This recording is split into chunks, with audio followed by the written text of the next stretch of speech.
행성인 수성보다도 큰 타이탄은 짙은 오렌지색 연무에 둘러싸여 있습니다. 때문에 지금까지 아무도 이 위성의 표면을 보지 못했죠. 하지만 카시니호에서 내려보낸 소형 탐사선 하위 헌소가 모든 것을 바꿔놓았습니다. 이번 탐사를 통해 지구 외에 생명체가 존재할 수 있는 곳은 어디인가란 오래된 의문이 다시 한번 주목을 받게 됐습니다. 이 영상은 하위 헌소가 구름과 연물을 뚫고 지나가면서 촬영한 실제 이미지입니다.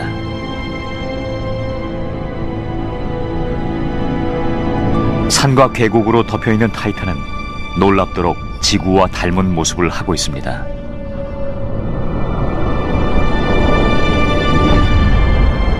그런데 뜻밖의 사실이 영상을 통해 드러났습니다.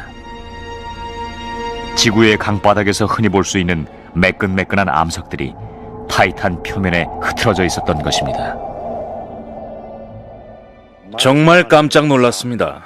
타이탄 표면을 살펴보다가 사막처럼 보이는 곳을 발견했는데 탐사선에서 그 주변의 땅이 젖어 있다는 데이터를 보내왔거든요. 수백 킬로미터 상공에선 카시니오의 레이더가 타이탄 표면을 훑어보고 있었습니다. 레이더에 포착된 이미지 속의 지형은 수백 개의 호수처럼 보였죠. 이 호수는 면적이 15,000제곱킬로미터에 달하는데 이 정도면 지구에서 가장 큰 호수 중 하나인 온타리오호와 맞먹는 크기입니다. 정말 놀라운 발견이었죠. 표면에 액체가 있는 건 지구 외에 타이탄이 유일합니다. 그런데 이 액체는 정확히 무엇일까요? 타이탄의 기온은 영하 178도입니다. 만약 물이라면 딱딱하게 얼어 있어야만 하죠. 그런데 카시니오가 탑재된 장비를 이용해 호수에 반사된 적외선을 분석한 결과 이 액체는 물이 아니라 액체 상태의 메탄과 에탄으로 밝혀졌습니다. 두 물질은 지구에선 휘발성과 인화성이 강한 가스로 알려져 있죠. 카시니오에서 보내온 데이터가 매우 상세했기 때문에 과학자들은 이 멀고도 추운 세계가 어떤 곳인지 충분히 상상할 수 있었습니다.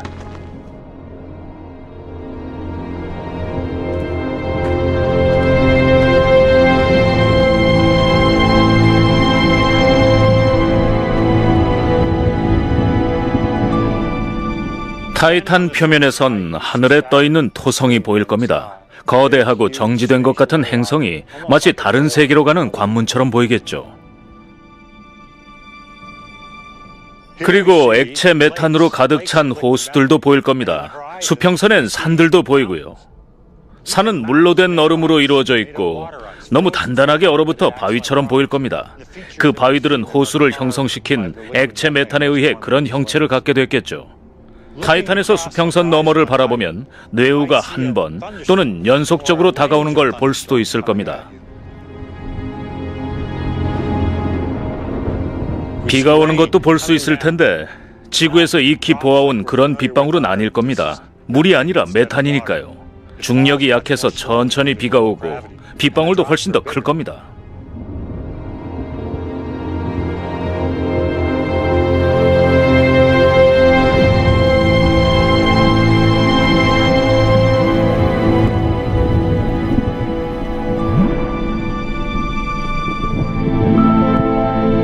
타이탄 표면에 액체가 흐르고 있다는 사실을 발견한 게 크리스 맥케이 같은 과학자에겐 어떤 의미가 있을까요? 액체는 생명체에게 아주 중요합니다. 어쩌면 타이탄의 그 액체에도 생명체가 있을지 모르죠. 그 낮은 온도의 액체 메탄 속에서 작은 생명체가 꿈틀거리고 있을지도 모릅니다. 이들 호수에 미생물 같은 생명체가 존재한다는 증거는 없습니다. 하지만 이곳에서 그런 증거가 발견된다면 지구 밖 생명체에 대한 개념 자체에 근본적인 변화가 오게 될 것입니다.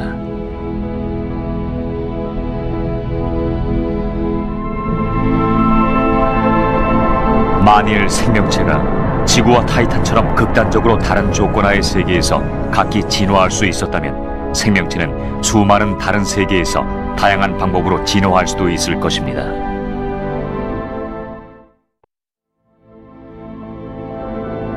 그렇다면 우리 태양계에서 잠재적으로 생명체가 존재할 수 있을 만한 곳은 어디일까요?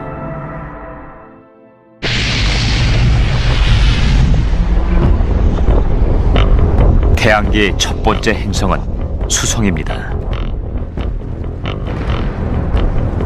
수성의 환경은 극도로 혹독하죠.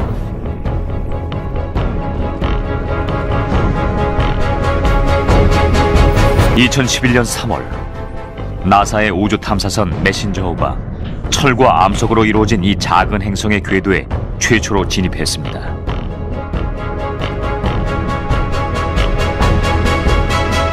지금 보시는 것은 메신저호가 처음 보내온 영상들입니다. 지구보다 태양의 3배나 가까이 있는 수성은 태양의 면안 쪽의 온도가 무려 427도에 달합니다. 반면 반대쪽의 기온은 영하 179도까지 곤두박질치죠. 수성은 최악의 불모지대라 할 수 있습니다. 따라서 생명체가 존재할 가능성은 극히 적어 보입니다.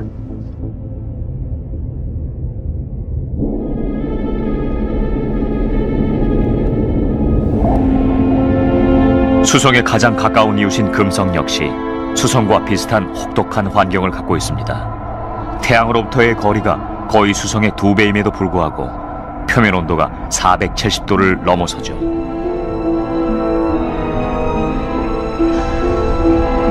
수십 년에 걸쳐 관찰한 결과 금성은 이산화탄소와 유독성 황산구름에 휩싸여 있습니다.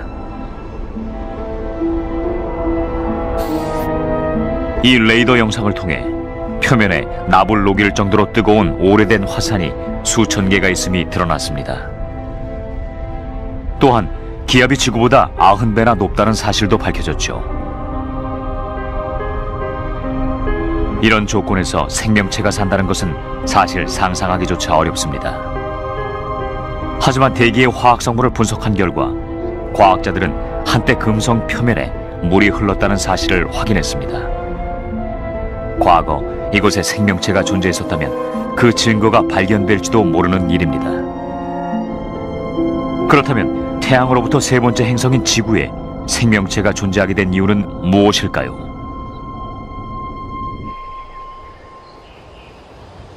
그 해답은 핵심적인 3가지 요소에 있습니다. 첫째, 모든 생명체는 유기분자로 구성되는데 유기분자는 특히 질소, 수소, 산소가 포함된 화합물 속에 있는 탄소로 이루어집니다. 유기분자는 그 자체로는 살 수 없지만 모든 살아있는 유기체의 기본적인 구성 요소입니다.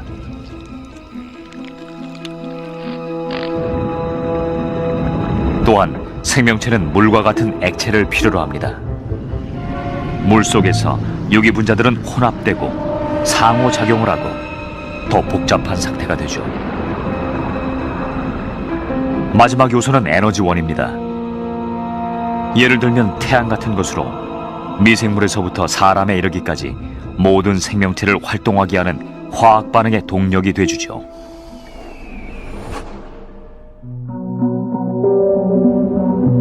수십억 년 전 이 3가지 요소가 합쳐지면서 생명체는 생존 방법을 찾게 됐고 현재에 이르러선 바로 이곳과 같은 최악의 조건에서도 살아남을 수 있게 됐습니다.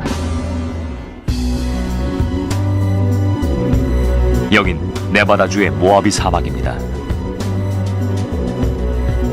지구상에서 가장 뜨겁고 메마른 곳 중 하나죠. 이곳의 경우에서도 알 수 있듯이 지구에서 가장 혹독한 환경 하에서도 생명체는 생존할 수 있습니다. 따라서 많은 과학자들은 이런 의문을 가질 수밖에 없죠. 과연 지구가 생명체가 존재할 수 있는 필수 조건을 가진 유일한 행성인가? 그걸 확인할 수 있는 유일한 길은 지구와 같은 행성들이 어떻게 처음에 이 3가지 요소를 갖게 됐는가를 연구하는 것입니다. 그 이야기는 46억 년 전 우리 태양계의 탄생과 함께 시작됩니다. 우주 먼지와 가스로 이루어진 거대한 구름이 자체적으로 붕괴되면서 압력이 증가하고 중심부의 온도가 수백만 도까지 치솟았습니다. 결국 초기 태양에서 나온 에너지가 폭발하면서 구름의 일부를 멀리 날려보냅니다. 이렇게 해서 태양계가 탄생하고 행성들이 형성되기 시작했죠. 그렇다면 회전하는 이 먼지 구름이 어떻게 우리가 오늘날 볼 수 있는 거대한 행성이 된 것일까요? 미세한 알갱이가 어떻게 골프공만한 물체가 됐을까요? 골프공만한 물체는 또 어떻게 10m 크기의 물체가 되고 그 물체는 어떻게 행성이 된 걸까요? 아직 우리가 모르는 게 많습니다. 많은 과학자들이 소행성에 그 해답이 있다고 생각합니다. 소행성은 태양계 초기에 생겨난 잔해로 태양계에서 가장 오래된 암석 덩어리입니다. 2003년 일본의 소행성 탐사선 하야부사호가 대담한 임무를 띠고 발사됐습니다. 소행성에 착륙해 먼지 샘플을 수집한 후 지구로 귀환하는 것이었죠. 착륙 대상은 소행성 이토카와였습니다. 길이 530m에 시속 9만 킬로미터로 우주를 날아가고 있는 이토카와에 착륙하는 것은 마치 총알 같은 속도로 날아가는 물체에 총알이 날아가서 부딪히는 것과 같았습니다.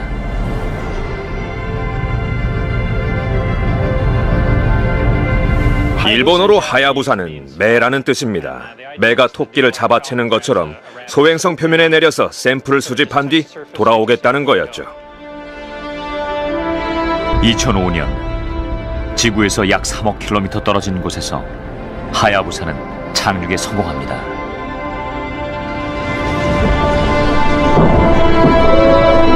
그리고 샘플 수집에 필요한 만큼만 머물렀죠. 하야부사가 소행성 먼지를 가지고 지구로 돌아오기까지 5년이 더 걸렸지만 그동안 이 탐사선은 탑재된 레이저를 이용해 소행성 이토카와의 크기와 질량을 측정했습니다. 덕분에 과학자들은 이토카와의 내부 구조에 대해 알게 됐죠. 이 발견으로 지구와 같은 행성들이 맨 처음 어떻게 형성됐는지 머릿속에 그려볼 수 있게 됐습니다. 이토카와는 단단한 하나의 암석 덩어리가 아니라 작은 암석들의 집합체였습니다. 집채만한 것에서부터 먼지 입자만한 것까지 다양했죠. 소행성 이토카와의 내부를 들여다본다면 아마도 이런 모습일 것입니다. 작은 암석 덩어리들이 중력에 의해 느슨하게 모여있는 형태죠. 아마도 이토카와의 내부는 40% 정도가 빈 공간일 겁니다. 빈 공간이 많아서 소행성 안으로 이렇게 손을 집어넣을 수도 있을 겁니다. 이것이 지구처럼 암석으로 된 행성의 첫 번째 형성 단계일까요? 소행성은 그냥 암석 덩어리가 아닙니다. 소행성은 행성의 기본적인 구성 요소죠. 이토카와 같은 소행성들은 수십만 년에 걸쳐 끊임없이 충돌하면서 점점 더 커지고 뜨거워집니다. 중력이 증가하면서 더 많은 소행성들을 끌어당기게 되고 그러다 결국 온도가 상승하게 되면 뜨거운 액체 상태의 핵을 가진 구 형태가 되죠. 이게 바로 원시 행성입니다. 컴퓨터 모의 실험 결과 태양계가 탄생하고 1000만 년 이내에는 지름이 달에서부터 화성에 이르는 다양한 크기의 원시 행성들이 최대 100개까지 태양의 궤도를 돌았습니다. 그렇다면 태양계는 오늘날 왜 이렇게 달라졌을까요?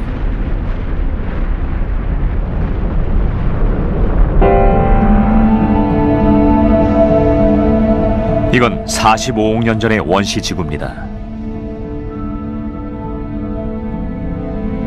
행성 지질학자인 스티븐 모이즈 씨는 원시 지구가 현재의 지구와는 많이 달랐다고 말합니다. 여기 표면을 한번 보시죠. 보이는 곳마다 용암의 흔적이 있습니다. 충돌의 여파로 검게 변한 거죠. 발밑에선 대부분 현무암을 볼 수 있습니다. 녹았던 암석들이 단단하게 굳은 것입니다. 원시 행성의 표면은 녹아서 부글부글 끓고 있는 상태가 아니었습니다. 그보다는 대부분 단단하고 차갑게 식은 상태였을 겁니다. 대기 중엔 이산화탄소 농도가 높았고 극심한 화산 활동의 결과로 황산이 가미돼 있었습니다. 원시 지구의 대기는 현재보다 더 밀도가 높았을 것으로 추정됩니다.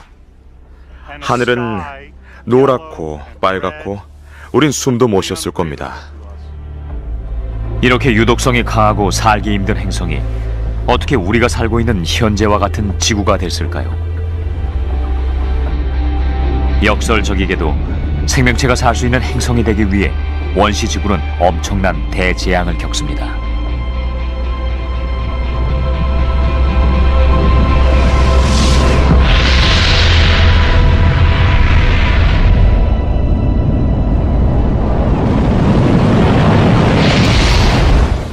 글리신은 생명체의 구성 요소 중 하나인 아미노산의 일종입니다. 이게 생명체를 있게 합니다. 단백질과 효소를 만들고 우리 몸속의 모든 반응을 촉진시키죠. 글리신이 없었다면 우린 존재할 수 없었을 겁니다. 이 박테리아에서부터 사람에 이르기까지 지구상의 모든 생명체는 아미노산을 필요로 합니다. 글리신이 특별한 것은 생명체의 기본 구조인 단백질을 만드는 데 필요한 20개의 아미노산 중에서 가장 흔하기 때문이죠. 이 발견이 의미하는 것은 어쩌면 해성이 지구상의 생명체에게 필요한 유기물질의 원천일지도 모른다는 사실입니다. 해성이 원시 지구에 생명체의 기본 요소를 전달했을 가능성이 입증됐습니다. 하지만 대체 무엇이 해성으로 하여금 태양계의 가장자리에서부터 날아오게 해 지구에 부딪히고 이런 유기화합물을 전달하게 한 걸까요? 이 의문을 풀어줄 단서는 카이퍼 벨트에 숨어 있습니다. 카이퍼 벨트는 태양계 가장자리에서 원반 형태를 이루며 태양 궤도를 돌고 있는 천체들의 영역을 말합니다. 카이퍼 벨트를 처음 발견했을 때 우린 태양 주위의 원형 궤도를 돌고 있는 천체들을 예상했었습니다. 하지만 관찰 결과 카이퍼 벨트의 천체들은 궤도를 돌고 있지 않았습니다. 이곳은 혼돈 그 자체입니다. 카이퍼 벨트는 우리가 예상한 것과 많이 다릅니다. 마치 누군가가 태양계를 잡고 들어올려서 세게 흔든 것처럼 보입니다. 그런 생각이 들 정도로 아주 이상한 일들이 일어나고 있죠. 할 레비스는 이 대혼란의 원인이 태양계의 거대한 두 행성과 관련이 있을 거라는 이론을 세웠습니다.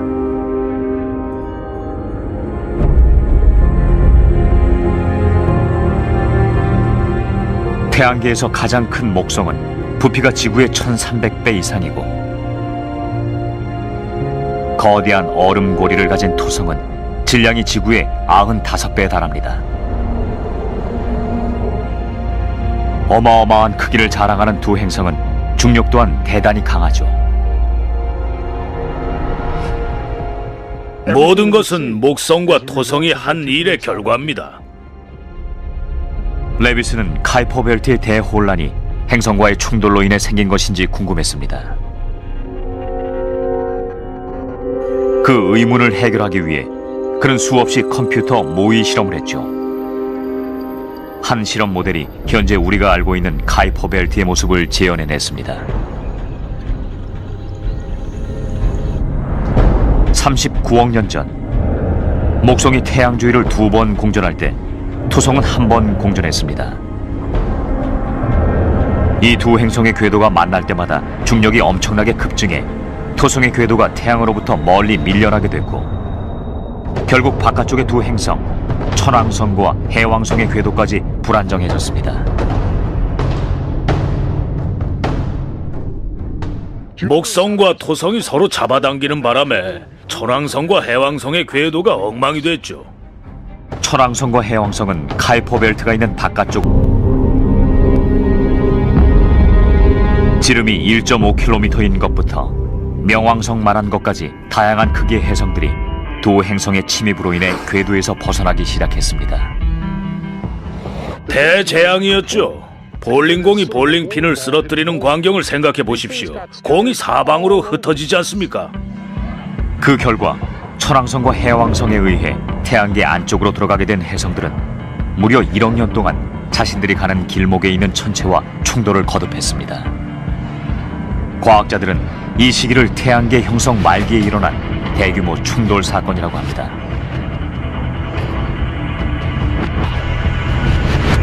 지구도 예외일 수는 없었죠.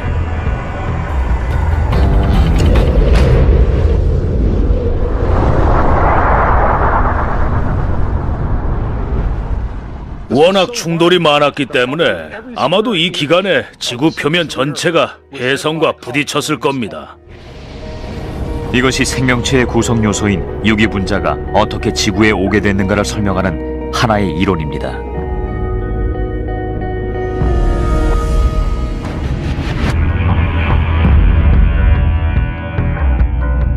이 대규모 충돌 사건의 증거는 태양계 내의 다른 행성이나 위성의 표면에서도 볼 수 있습니다. 바로 충돌로 생긴 크레이터죠.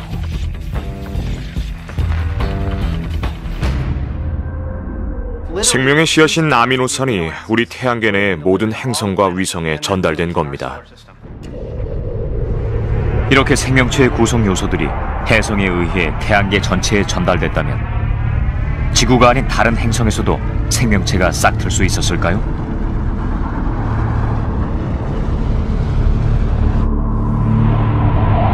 현재 금성이나 수성에 생명체가 존재할 가능성은 없습니다. 우주 탐사선들이 이들 행성에서 생명체가 필요로 하는 핵심적인 물질이 있다는 증거를 발견하지 못했으니까요. 그건 바로 물입니다. 하지만 화성의 경우는 어떨까요?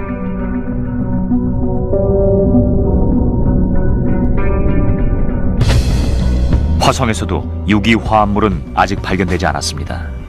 하지만 과학자들은 또 다른 생명체의 전제 조건을 찾아 화성을 탐사하고 있죠. 지금까지 많은 화성 탐사가 있었고 거의 매번 과거에 화성 표면에 물이 흘렀다는 사실이 발표됐습니다.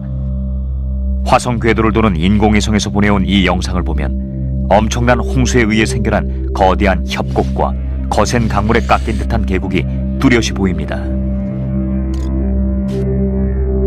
하지만 모든 증거는 그 많은 물이 수십억 년 전 화성이 차갑게 식고 대기가 사라지면서 표면에서 사라졌다는 사실을 가리키고 있습니다.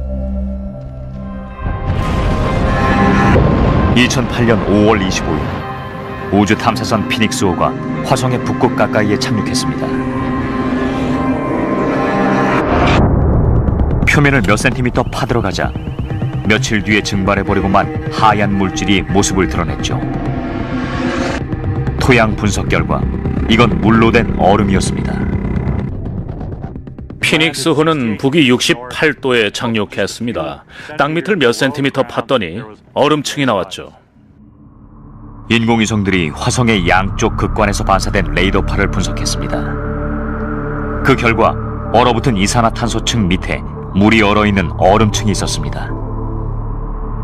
만일 이 얼음이 다 녹는다면 화성 전체를 덮는 깊이 20m 이상의 바다가 생길 겁니다.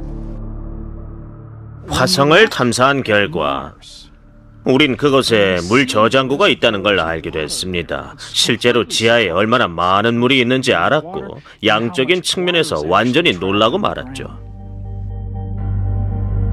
화성 궤도를 도는 인공위성들은 사막 아래에도 얼음층이 광범위하게 존재한다는 사실을 발견했습니다. 화성엔 물이 전혀 없는 사막처럼 보이는 곳이 있습니다. 하지만 실제로는 물이 많죠. 얼음이긴 하지만요. 화성은 흙으로 덮여있는 얼음 덩어리입니다. 하지만 그렇다고 해서 생명체 발견이 임박했다는 건 아닙니다.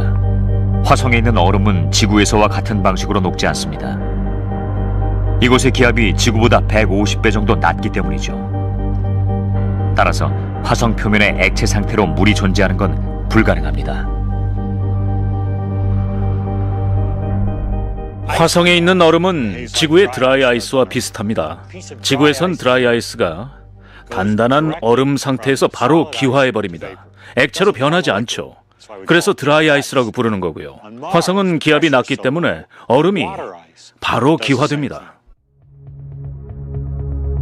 화성에선 여름이 되면 적도 부근의 온도가 섭씨 21도까지 올라갑니다. 과연 이곳에 묻혀있는 얼음이 녹아서 생명체가 살 수 있는 조건이 만들어질 수 있을까요? 얼음이 표면에 가깝게 있거나 적도 가까운 곳에서 액체 상태의 물과 생명체가 존재할 수 있는 조건을 찾을 수 있을지도 모릅니다. 그렇다면 과학자들은 화성 표면 아래 생명체가 존재할 가능성이 있는지 어떻게 알아낼 수 있을까요? 아직 논쟁 중이긴 하지만 최근 발견된 사실이 단서를 제공했습니다. 지구에 설치된 나사의 망원경이 적외선 파장을 측정해 화성 대기 중에서 특이한 것을 감지한 것입니다. 바로 메탄 가스의 흔적이죠. 이건 아주 흥미로운 발견이었습니다. 지구에서 메탄 가스는 이화산 같은 지질 활동에 의해 일부 생성되기도 합니다. 하지만 지구 대기에서 발견되는 메탄 가스의 대부분은 미생물에 의해 생성되는 배설물입니다. 메탄은 여러 면에서 생명체와 흥미로운 관계를 갖고 있습니다. 메탄은 생물이 만든 것, 즉 생명체의 증거일 수 있습니다. 메탄의 발견은 최근 수십 년 사이에 일어난 일 가운데서 가장 멋진 발견 중에 하나입니다. 켩 망원경이 새로 관찰한 바에 의하면 화성의 특정 지역에서 해마다 수천 톤의 메탄 가스가 방출되고 있다고 합니다.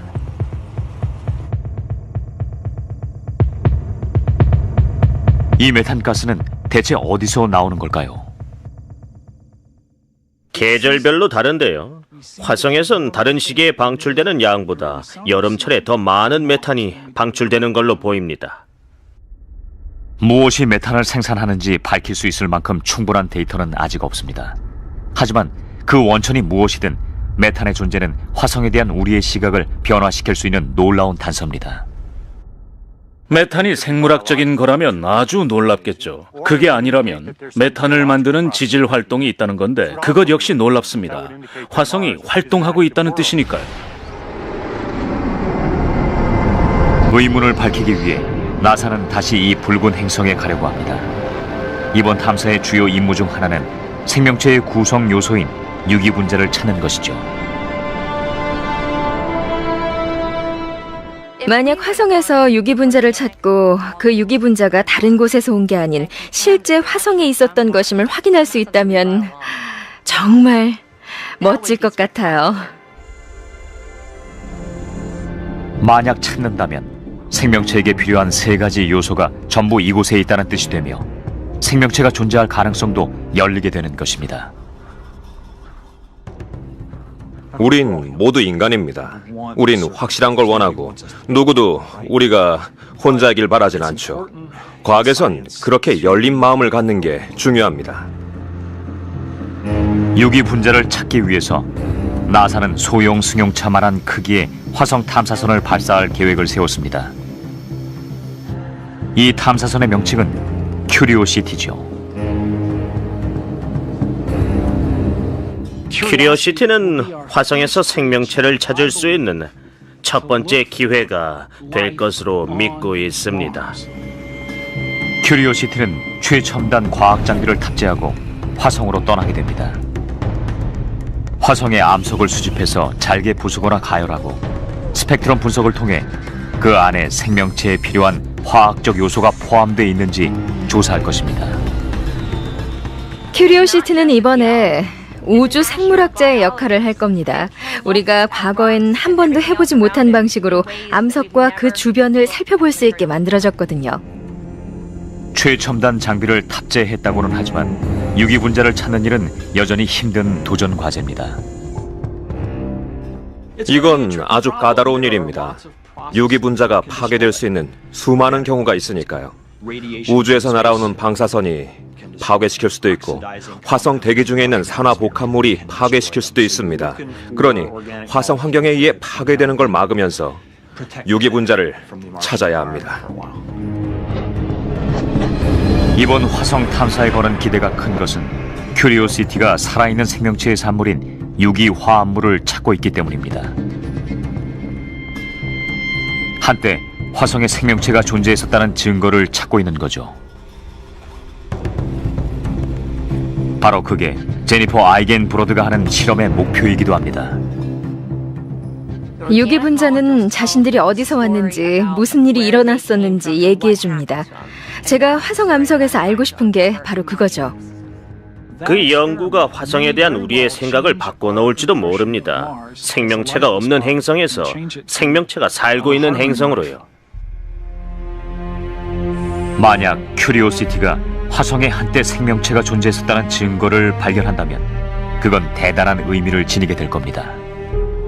우리 태양계 내에서 생명체가 2번이나 출현했다면 생명체는 어디에나 있다는 뜻이죠. 큐리오시티와 다른 탐사를 통해 언젠가는 화성 같은 곳에서 과거에 생명체가 존재했었는지 그리고 현재에도 존재하는지가 밝혀질 겁니다. 하지만 과학자들이 끝내 지구와 가까운 행성엔 생명체가 없다는 결론을 내린다 하더라도 그게 저 광활한 우주에 생명체가 없다는 뜻은 결코 아닙니다. 화성 너머엔 탐험해 주기를 기다리는 또 다른 세계가 존재합니다.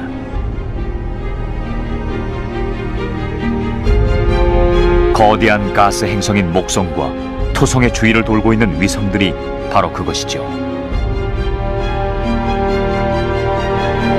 이 위성들은 오렌지색 연무로 둘러싸여 있는 타이탄만큼이나 신비합니다. 수백 개의 화산이 있어 표면이 울퉁불퉁한 것도 있고 얼음 때문에 하얗게 빛나면서 기이한 선으로 뒤덮인 것도 있고 깊이 갈라진 틈이 많은 아주 작은 위성도 있습니다. 이 거대한 행성들과 그 위성들을 바라보다 보면 그 자체만으로 거의 작은 태양계 같다는 생각이 듭니다. 탐사선들이 이 위성들에 관한 새로운 사실을 발견하면서 생명체의 존재 가능성에 대한 시각도 바뀌고 있습니다. 상태의 물로 이루어진 바다, 그리고 우주로 튕겨져 나온 유기 분자에 관한 증거를 찾고 있습니다. 그리고 이런 세계 너머에서 과학자들은 다른 항성들의 주위를 도는 완전히 새로운 태양계를 탐험하고 있습니다.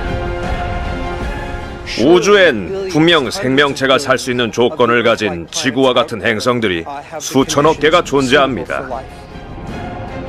점점 더 발전된 과학기술로 무장한 채 이 머나먼 곳을 탐험하기 시작하면서 과학자들은 지구와는 전혀 다른 생명체의 존재 조건을 찾고 있습니다. 이곳을 살아 움직이게 한 힘은 어쩌면 우리 은하계와 그 너머 있는 다른 어딘가를 움직이게 할지도 모릅니다.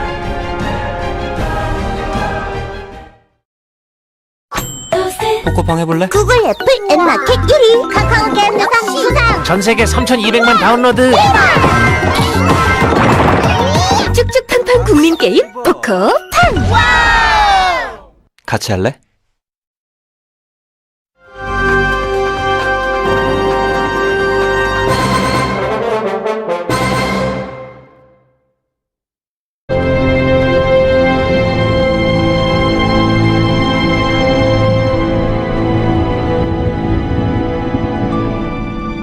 타이탄 표면에선 하늘에 떠있는 토성이 보일 겁니다. 거대하고 정지된 것 같은 행성이 마치 다른 세계로 가는 관문처럼 보이겠죠. 그리고 액체 메탄으로 가득 찬 호수들도 보일 겁니다. 수평선엔 산들도 보이고요. 산은 물로 된 얼음으로 이루어져 있고 너무 단단하게 얼어붙어 바위처럼 보일 겁니다. 그 바위들은 호수를 형성시킨 액체 메탄에 의해 그런 형체를 갖게 됐겠죠. 타이탄에서 수평선 너머를 바라보면 뇌우가 한 번 또는 연속적으로 다가오는 걸 볼 수도 있을 겁니다. 비가 오는 것도 볼 수 있을 텐데 지구에서 익히 보아온 그런 빗방울은 아닐 겁니다. 물이 아니라 메탄이니까요. 중력이 약해서 천천히 비가 오고 빗방울도 훨씬 더 클 겁니다.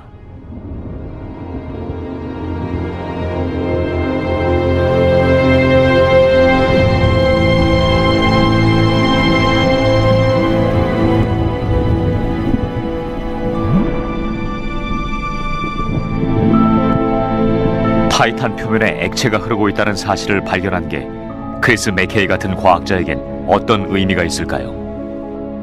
액체는 생명체에게 아주 중요합니다. 어쩌면 타이탄의 그 액체에도 생명체가 있을지 모르죠. 그 낮은 온도의 액체 메탄 속에서 작은 생명체가 꿈틀거리고 있을지도 모릅니다. 이들 호수에 미생물 같은 생명체가 존재한다는 증거는 없습니다.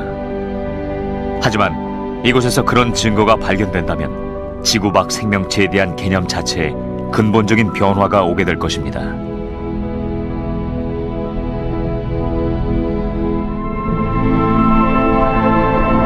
만일 생명체가 지구와 타이탄처럼 극단적으로 다른 조건하의 세계에서 각기 진화할 수 있었다면 생명체는 수많은 다른 세계에서 다양한 방법으로 진화할 수도 있을 것입니다.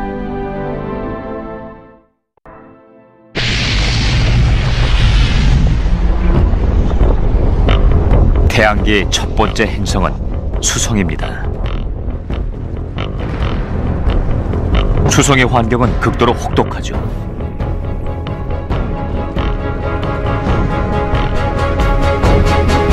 (2011년 3월) 나사의 우주 탐사선 메신저호가 철과 암석으로 이루어진 이 작은 행성의 궤도에 최초로 진입했습니다. 행성이 만들어지려면 특별한 조건이 갖춰져야만 합니다. 화성만한 크기의 거대한 행성이 지구와 충돌했을 때 어떤 일이 벌어지는가를 밝히는 것은 결코 쉬운 일이 아닙니다. 우선 극도로 빠른 속도로 충돌하는 물체들을 관찰해야 합니다. 우리가 실험하고자 하는 것은 물체가 아주 빠른 속도로 지구와 부딪혔을 때 어떻게 되는가 하는 겁니다. 충돌 과정의 각 단계를 분석하고 수많은 실험을 통해 얻은 정보를 이용해서 행성 충돌 과정 전체를 재현할 수 있는 컴퓨터 모델을 만들고 있어요. 이를 위해선 특수 장비가 있어야 합니다. 흡사 대포처럼 보이는 이 장비는 최대 시속 9,600km로 탄환을 발사할 수 있는 6m 길이의 총입니다. 반대쪽 끝에는 여압실이 있고 지구와 같은 행성의 역할을 하는 목표물이 초정밀 감지기에 연결돼 있습니다. 저희 연구실은 암석이나 얼음 속으로 100g짜리 총알을 발사할 수 있는 장비가 있습니다. 발사 시 충격파가 물체를 통과할 때 어떤 일이 벌어지는지 연구하고 있죠. 발사 준비가 완료됐습니다.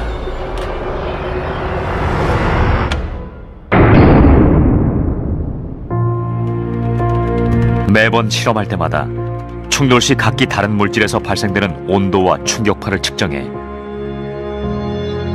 그 결과를 행성 형성의 최종 단계를 구현하는 컴퓨터 모델에 입력합니다. 지난 몇 년 동안 행성의 최종 단계에 있어서 마지막 대형 충돌의 중요성을 깨닫게 됐습니다. 그로 인해 행성의 주요 부분이 근본적으로 바뀌었을 가능성이 있어요. 그 결과 지구 같은 행성이 될 수도 수성 같은 행성이 될 수도 있죠. 아직 확실한 건 아니지만 세라 스튜어트의 연구는 거대한 충돌이 행성 표면에 물이 생기는 데 큰 역할을 했을 것이라는 이론을 제시하고 있습니다. 지금까지의 실험 결과들은 충돌의 영향이 너무 큰 나머지 암석의 온도가 1500도까지 뜨겁게 달궈졌고 그로 인해 표면 아래 깊숙이 갇혀있던 증기가 물이 되어 나왔을 가능성을 보여주고 있죠. 그녀는 지구의 마지막 충돌 과정에서도 이런 일이 일어났을 거라 생각하고 있습니다. 충돌 이후 뜨겁게 달궈진 행성이 수백만 년에 걸쳐 식으면서 증기가 응결돼 비가 되어 내렸고 결국 바다와 대양이 되어 지구 표면을 덮었다는 것입니다.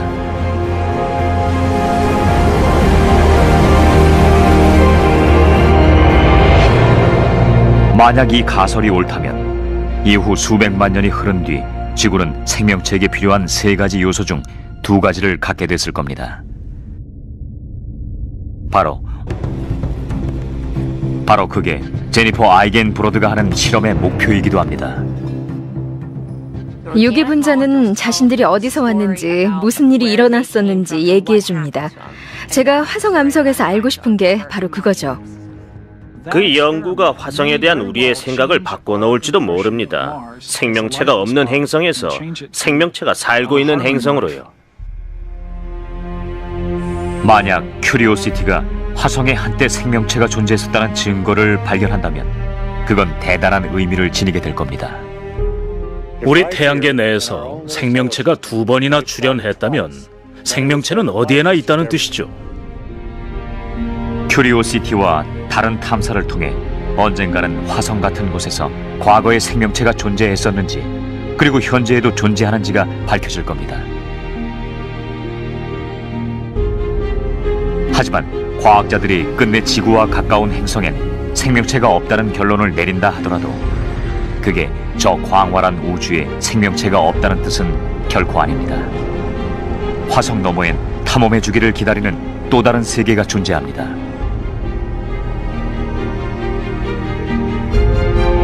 거대한 가스 행성인 목성과 토성의 주위를 돌고 있는 위성들이 바로 그것이죠.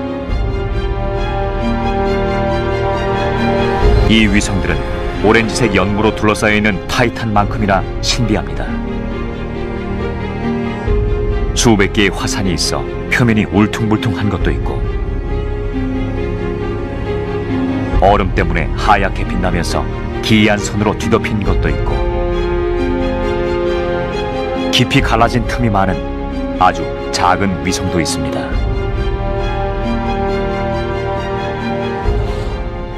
이 거대한 행성들과 그 위성들을 바라보다 보면 그 자체만으로 거의 작은 태양계 같다는 생각이 듭니다.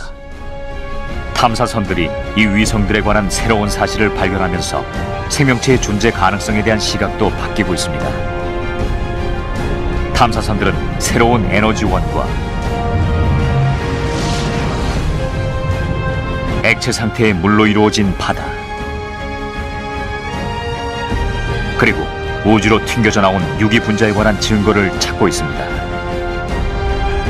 그리고 이런 세계 너머에서 과학자들은 다른 항성들의 주위를 도는 완전히 새로운 태양계를 탐험하고 있습니다. 우주엔 분명 생명체가 살 수 있는 조건을 가진 지구와 같은 행성들이 수천억 개가 존재합니다. 점점 더 발전된 과학기술로 무장한 채 이 머나먼 곳을 탐험하기 시작하면서 과학자들은 바로 기화됩니다. 화성에선 여름이 되면 적도 부근의 온도가 섭씨 21도까지 올라갑니다. 과연 이곳에 묻혀있는 얼음이 녹아서 생명체가 살 수 있는 조건이 만들어질 수 있을까요? 얼음이 표면에 가깝게 있거나 적도 가까운 곳에서 액체 상태의 물과 생명체가 존재할 수 있는 조건을 찾을 수 있을지도 모릅니다. 그렇다면 과학자들은 화성 표면 아래 생명체가 존재할 가능성이 있는지 어떻게 알아낼 수 있을까요? 아직 논쟁 중이긴 하지만 최근 발견된 사실이 단서를 제공했습니다. 지구에 설치된 나사의 망원경이 적외선 파장을 측정해 화성 대기 중에서 특이한 것을 감지한 것입니다. 바로 메탄 가스의 흔적이죠. 이건 아주 흥미로운 발견이었습니다. 지구에서 메탄 가스는 이화산 같은 지질 활동에 의해 일부 생성되기도 합니다. 하지만 지구 대기에서 발견되는 메탄 가스의 대부분은 미생물에 의해 생성되는 배설물입니다.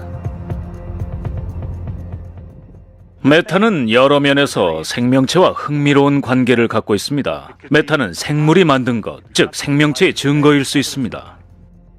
메탄의 발견은 최근 수십 년 사이에 일어난 일 가운데서 가장 멋진 발견 중에 하나입니다. 켩 망원경이 새로 관찰한 바에 의하면 화성의 특정 지역에서 해마다 수천 톤의 메탄 가스가 방출되고 있다고 합니다.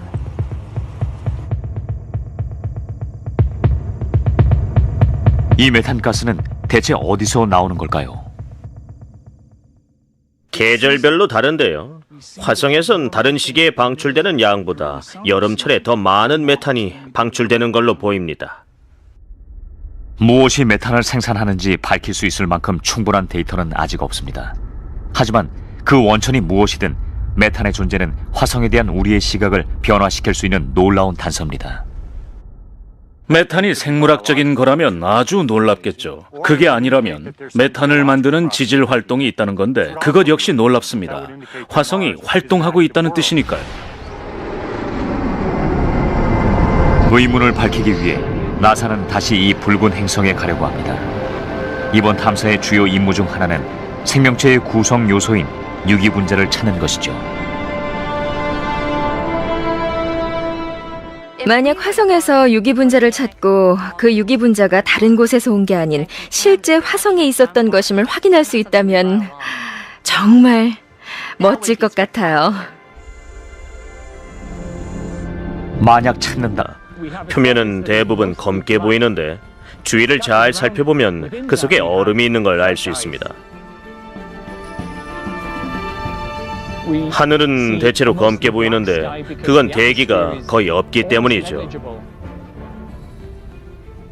저 검은 하늘 위로 마치 간헐 온천이 분출하는 것처럼 얼음 입자가 초음속으로 솟구치기도 합니다.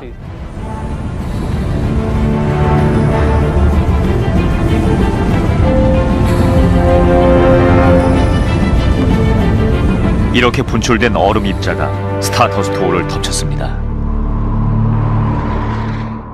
이 입자들이 총알보다 6배나 빠른 시속 23,000km로 부딪혀 온 겁니다.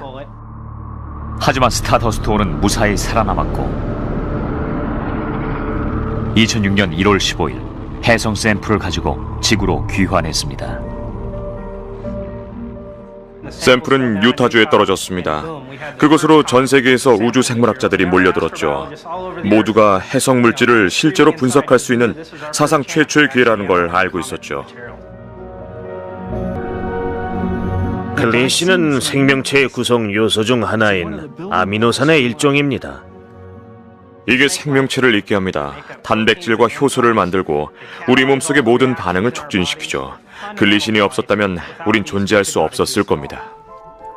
이 박테리아에서부터 사람에 이르기까지 지구상의 모든 생명체는 아미노산을 필요로 합니다. 글리신이 특별한 것은 생명체의 기본 구조인 단백질을 만드는 데 필요한 20개의 아미노산 중에서 가장 흔하기 때문이죠. 이 발견이 의미하는 것은 어쩌면 해성이 지구상의 생명체에게 필요한 유기물질의 원천일지도 모른다는 사실입니다. 해성이 원시 지구에 생명체의 기본 요소를 전달했을 가능성이 입증됐습니다. 하지만 대체 무엇이 해성으로 하여금 태양계의 가장자리에서부터 날아오게 해 지구에 부딪히고 이런 유기 화합물을 전달하게 한 걸까요? 이 의문을 풀어줄 단서는 카이퍼 벨트에 숨어 있습니다. 카이퍼 벨트는 태양계 가장자리에서 원반 형태를 이루며 태양 궤도를 돌고 있는 천체들의 영역을 말합니다. 카이퍼 벨트를 처음 발견했을 때 우린 태양 주위의 원형 궤도를 돌고 있는 천체들을 예상했었습니다. 하지만 관찰 결과 카이퍼 벨트의 천체들은 궤도를 돌고 있지 않았습니다. 이곳은 혼돈 그 자체입니다. 카이퍼 벨트는 우리가 예상한 것과 많이 다릅니다. 마치 누군가가 태양계를 잡고 들어올려서 세게 빗방울도 훨씬 더 클 겁니다.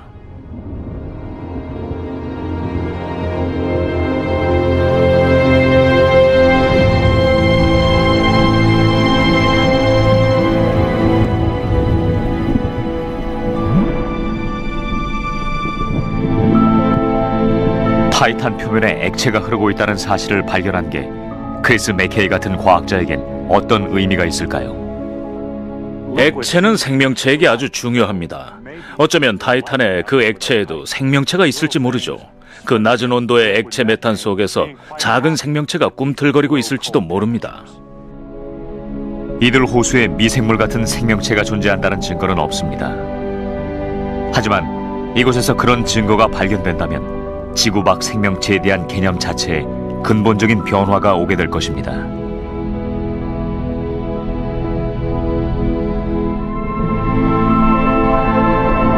만일 생명체가 지구와 타이탄처럼 극단적으로 다른 조건하의 세계에서 각기 진화할 수 있었다면 생명체는 수많은 다른 세계에서 다양한 방법으로 진화할 수도 있을 것입니다.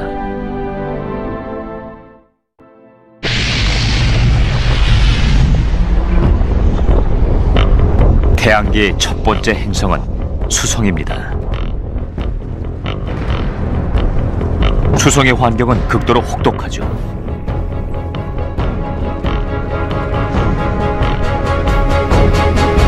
(2011년 3월) 나사의 우주 탐사선 메신저호가 철과 암석으로 이루어진 이 작은 행성의 궤도에 최초로 진입했습니다.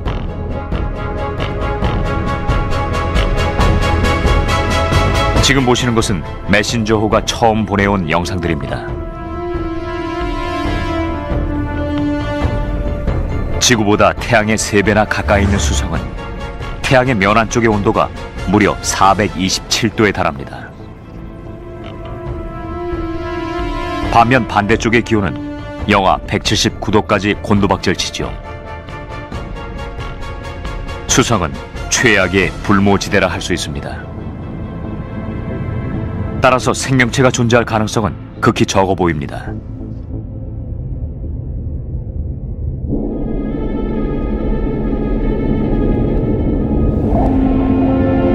수성에 가장 가까운 이웃인 금성 역시 수성과 비슷한 혹독한 환경을 갖고 있습니다. 태양으로부터의 거리가 거의 수성의 2배임에도 불구하고 표면 온도가 470도를 넘어서죠. 우주 생물학자인 데니 글레빈과 그의 연구팀은 생명체에 필요한 마지막 요소가 지구에 나타난 과정을 밝히는데 해성이 핵심적인 열쇠라고 생각하고 있습니다. 해성은 시간을 되돌아볼 수 있는 창이기 때문에 매우 중요합니다. 지구가 탄생하기도 전인 45억 년 전에 형성됐기 때문에 해성 안에 시간이 정지해 있는 거나 다름없습니다. 하지만 실제 해성 물질을 분석하는 것은 가장 가까운 샘플이 48억 킬로미터나 떨어져 있기 때문에 상당히 어려운 일입니다. 다행스럽게도 얼음으로 된 해성이 가끔 지구 가까이 날아옵니다. 태양에 근접할수록 해성의 온도는 점점 올라가고 결국 얼음이 증발하기 시작하면서 아주 작은 얼음과 먼지 입자가 배출되죠. 우리가 해성을 볼 때 실제로 우리 눈에 보이는 것은 대부분 꼴입니다. 암석이나 얼음으로 된 핵은 볼 수가 없는데 얼음과 암석의 승화 과정이 워낙 압도적이기 때문이죠. 주로 보이는 긴 꼬리와 태양풍은 뒤쪽으로 수백만 킬로미터씩 뻗어 있습니다.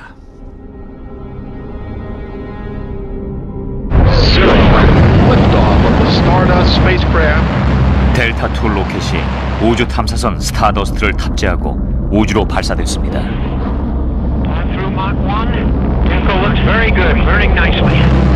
스타더스트호의 목적은 시속 96,000km로 우주 공간을 지나가고 있는 해성과 만난 뒤 해성의 얼음과 먼지 속을 통과해 날면서 샘플을 수집해 지구로 돌아오는 것이었습니다. 지구로부터 3억 8천만 킬로미터 떨어진 우주에서 스타더스트는 빌투2 해성에 접근했습니다. 그리고 해성 중심부로 다가가 지금 보이는 단단한 얼음으로 된 해성의 핵을 촬영했죠.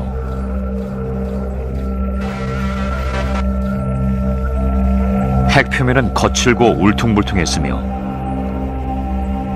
먼지와 얼음 입자가 분출되는 곳도 있었습니다.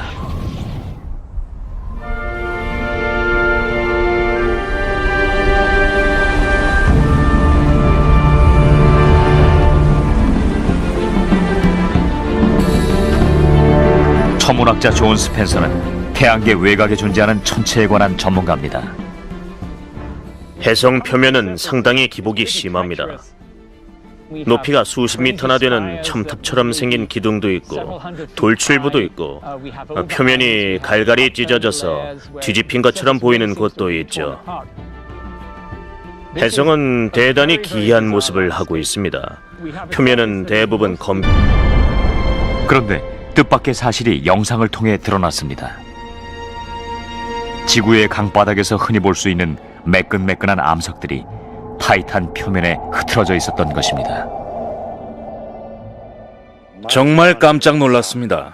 타이탄 표면을 살펴보다가 사막처럼 보이는 곳을 발견했는데 탐사선에서 그 주변의 땅이 젖어 있다는 데이터를 보내왔거든요. 수백 킬로미터 상공에선 카시니오의 레이더가 타이탄 표면을 훑어보고 있었습니다. 레이더에 포착된 이미지 속의 지형은 수백 개의 호수처럼 보였죠. 이 호수는 면적이 15,000제곱킬로미터에 달하는데 이 정도면 지구에서 가장 큰 호수 중 하나인 온타리오호와 맞먹는 크기입니다. 정말 놀라운 발견이었죠. 표면에 액체가 있는 건 지구 외에 타이탄이 유일합니다. 그런데 이 액체는 정확히 무엇일까요? 타이탄의 기온은 영하 178도입니다. 만약 물이라면 딱딱하게 얼어 있어야만 하죠. 그런데 카시니오가 탑재된 장비를 이용해 호수에 반사된 적외선을 분석한 결과 이 액체는 물이 아니라 액체 상태의 메탄과 에탄으로 밝혀졌습니다.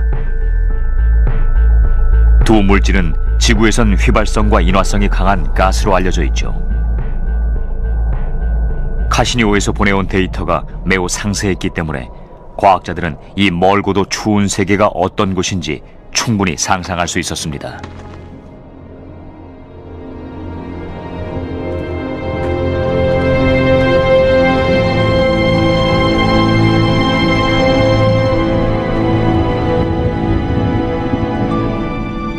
타이탄 표면에선 하늘에 떠있는 토성이 보일 겁니다. 거대하고 정지된 것 같은 행성이 마치 다른 세계로 가는 관문처럼 보이겠죠. 그리고 액체 메탄으로 가득 찬 호수들도 보일 겁니다. 수평선엔 산들도 보이고요.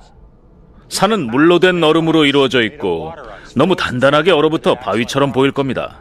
그 바위들은 호수를 형성시킨 액체 메탄에 의해 그런 형체를 갖게 됐겠죠. 타이탄에서 수평선 너머를 바라보면 뇌우가 한 번 또는 연속적으로 다가오는 걸 볼 수도 있을 겁니다. 비가 오는 것도 볼 수 있을 텐데 지구에서 익히 보아온 그런 빗방울은 아닐 겁니다. 물이 아니라 메탄이니까요. 중력이 약해서 천천히 비가 오고 빗방울도 훨씬 더 클 겁니다.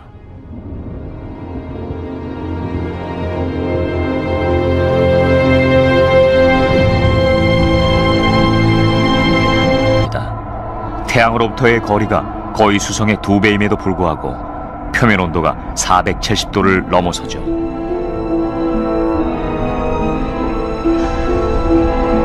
수십 년에 걸쳐 관찰한 결과 금성은 이산화탄소와 유독성 황산구름에 휩싸여 있습니다. 이 레이더 영상을 통해 표면에 납을 녹일 정도로 뜨거운 오래된 화산이 수천 개가 있음이 드러났습니다. 또한 기압이 지구보다 90배나 높다는 사실도 밝혀졌죠.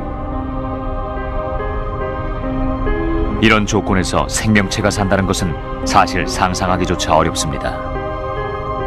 하지만 대기의 화학 성분을 분석한 결과 과학자들은 한때 금성 표면에 물이 흘렀다는 사실을 확인했습니다. 과거 이곳에 생명체가 존재했었다면 그 증거가 발견될지도 모르는 일입니다. 그렇다면 태양으로부터 세 번째 행성인 지구에 생명체가 존재하게 된 이유는 무엇일까요?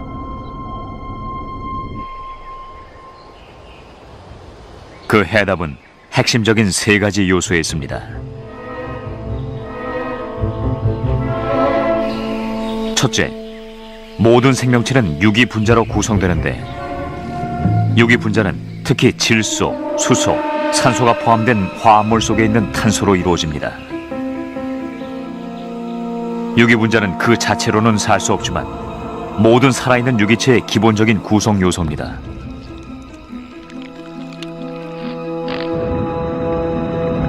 또한 생명체는 물과 같은 액체를 필요로 합니다. 물 속에서 유기분자들은 혼합되고 상호작용을 하고 더 복잡한 상태가 되죠. 마지막 요소는 에너지원입니다. 예를 들면 태양 같은 것으로 미생물에서부터 사람에 이르기까지 모든 생명체를 활동하게 하는 화학 반응의 동력이 돼주죠.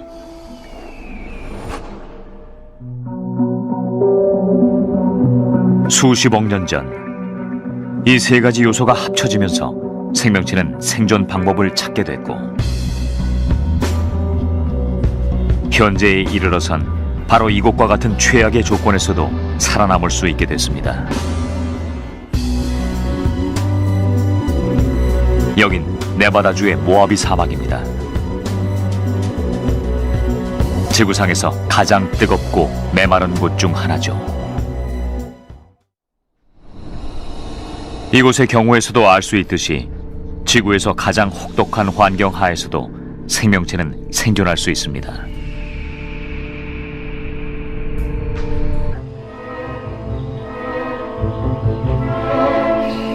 첫째, 모든 생명체는 유기분자로 구성되는데 유기분자는 특히 질소, 수소, 산소가 포함된 화합물 속에 있는 탄소로 이루어집니다.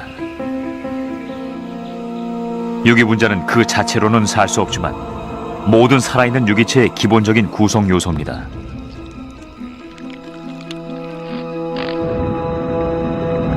또한 생명체는 물과 같은 액체를 필요로 합니다. 물 속에서 유기분자들은 혼합되고 상호작용을 하고 더 복잡한 상태가 되죠. 마지막 요소는 에너지원입니다.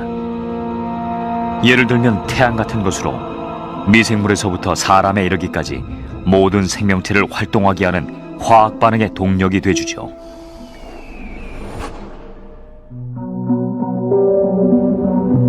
수십억 년 전 이 세 가지 요소가 합쳐지면서 생명체는 생존 방법을 찾게 됐고 현재에 이르러선 바로 이곳과 같은 최악의 조건에서도 살아남을 수 있게 됐습니다. 여긴 네바다주의 모하비 사막입니다.